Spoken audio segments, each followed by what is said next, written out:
parle foot à présent, foot féminin. Le coup d'envoi de la Coupe du Monde féminine, ça a été donné ce matin. Et sensation à l'Eden Park d'Auckland, la Nouvelle-Zélande s'impose face à la Norvège en ouverture de ce mondial, 1-0.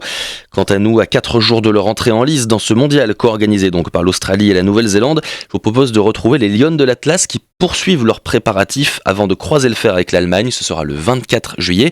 Pour ça, on fait le point avec Mohamed Amimi.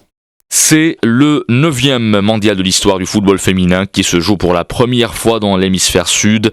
32 nations prennent part à cette Coupe du Monde avec un total de 736 joueuses des 4 coins du globe qui vont s'affronter entre elles. Au sommet, évidemment, les joueuses américaines.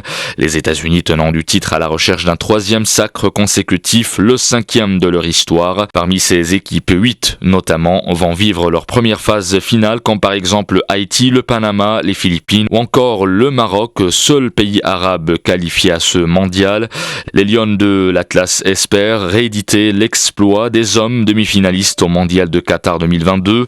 Depuis Melbourne, les joueuses marocaines poursuivent activement leurs préparatifs à 4 jours seulement de leur entrée en lice dans ce mondial. Le 24 juillet, elles affronteront la solide sélection allemande, 2e au classement mondial FIFA après les États-Unis. Les joueuses marocaines affirment qu'elles seront prêtes pour ce test d'envergure, comme nous le confirme l'une d'elles, Sarah Kassi. Franchement, les préparatifs se passent bien. Le projet, c'est de venir prête face à l'Allemagne pour faire un résultat pour les groupes, pour toutes les équipes. Après l'Allemagne, les Lions de l'Atlas vont se mesurer à la Corée du Sud le 30 juillet, alors que le dernier match est programmé pour le 3 août face à la Colombie. L'objectif est clair pour les protégés de Reynald Pedros, passer le cap de la phase de groupe et jouer les 8e de finale.